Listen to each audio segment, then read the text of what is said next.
Hello, but I hope you're all doing well. Welcome back to a very exciting CSGO news episode. When I say that, though, I need to hold back a little bit because I'm going to try not to get angry in today's episode. If you guys watched our last CSGO episode, we talked about major rules and how they were maybe not fair for some teams compared to other teams being some Brazilian lineups, and that has now continued with another breaking rule change. I will talk about that in our second story. I think more importantly, though, we have now confirmed from Nadeshot himself from 100Thieves, they will be returning to CSGO sometime soon. We don't know with what roster, but we do know confirmed 100% by Nadeshot they will be returning to CSGO with a roster. We do not know timeline, we do not know who, but it's nice to actually hear the words out of their mouths, as Nadeshot did say in his vlog last night.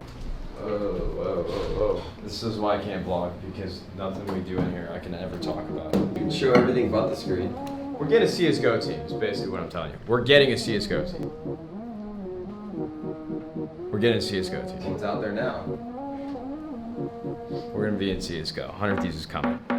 Full force. And so that alone was worth a video. You know, I was really excited when I first heard this because we all know the fails and I would say the trials that first roster went through, and how long they did last was, well, it was not very long. I'm sure many of you guys are aware of. And so now the speculation does begin. Who will they sign? Many people out there seem to think it will be OpTic Gaming because they are pretty much the only complete CSGO roster out there of a reasonable top talent that would probably be worthy of being signed to 100Thieves. Although when everyone talks about Config's latest tweet, him signing that paper, allegedly it's actually because, and it would make sense, it's his motorcycle test. So do not take that that word for word, okay? Take it with a grain of salt when he does say that. I'm pretty sure, or we're pretty sure, it's going to be for his motorcycle test and not for an actual contract.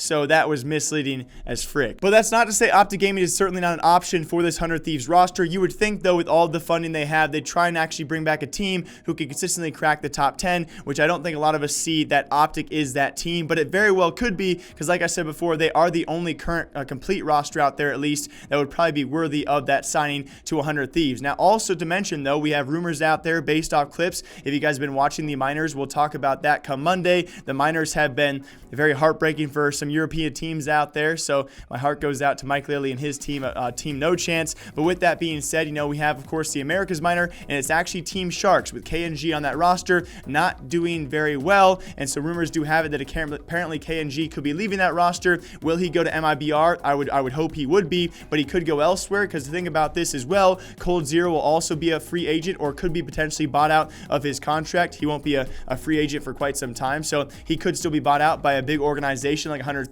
And we also had FNX take to stream last week as well. I was not sure if he was intoxicated, but every time I actually watched that clip, I'm not sure anymore, but he did say he'd be back in a few weeks or a few months. So that would be KNG, FNX, Cold Zero. They all could come back and make some sort of Brazilian team as well for 100Thieves. We do not know who they will sign, but the big information here, the big news here is 100Thieves will be back in CSGO, and that's something to be excited about. Hey, you watching right now, I just want to seriously thank you guys for watching, especially the CSGO viewers out there. You guys have been leaving a lot of comments because we've been talking about a lot of crazy news out there. So a quick thank you to all of you guys who read comments, or at least leave comments, or even leave a like on the video. I really do greatly appreciate the debate we've had in the comment section about these very controversial topics, which they do continue. Unfortunately enough, I'm here today to share with all of you guys another update for the major rules. A major rule has now been changed after the roster lock for seemingly one team out there. Can you guess what team it is? Yeah, that would be MiBR. They have now changed the rule, so apparently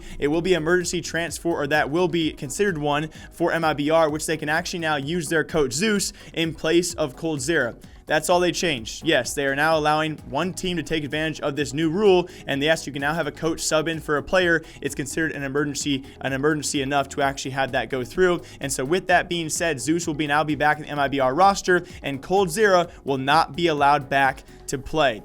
So with all of that being said, and I know I say that phrase way too much, what are your guys' thoughts on this? Because to me, and I think a lot of people out there think, what are you doing? Because, and I'm going to try my best not to get angry here because I'm excited for today. Today's going to be a fun day, okay? But you have now blatantly changed the rule for one team, that being MiBR, to now be allowed to use their coach, which before they could not, even though they have a perfectly healthy player who is willing to play and offer the team to play. But because those four players said, no thank you, Cold Zero, we'd rather play with a much worse player, that being our coach, we need a rule change, Valve or StarLadder or whoever actually makes the official to rule changes, and they changed the rule for one team to benefit from. But when it came time for Lazarus, and yay, I will show his tweets as well as his Reddit post about this, when it comes time for Lazarus, a much less well-known team, and they actually qualify for the minor. They have a very, very far off chance to make the major. But when you think about this is a player's dream to have a chance to even make the major, get stickers, win a trophy, earn that rep as well. When it comes to a much less known team in Lazarus, and they needed an emergency transfer, you gave them an emergency transfer so their coach could actually play, but you did not change the rule any further, so you gave them one emergency transfer. That was fraud. Their coach could sub in. They also had another player who was signed to a different team and another player who was not even allowed to play the major whatsoever. You didn't deem that an emergency, so they couldn't even sub in another player to actually have a chance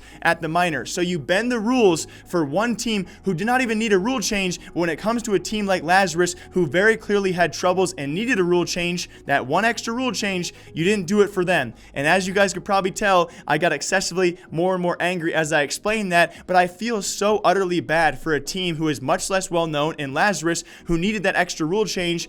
They needed it and they didn't get it. And then you have MiBR, who have a very healthy player who wanted to play. They did not need the rule change. They wanted a rule change and they get it. Why do you think there's going to be no backlash when you make a rule change like this, when it's very clearly obvious it is not fair and it's not right to do in the first place? Whew.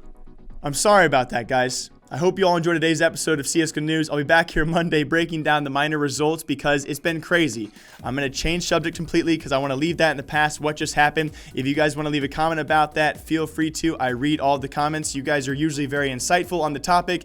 I'm not saying it's a crazy rule to break, right? We are allowing MiBR to use a coach.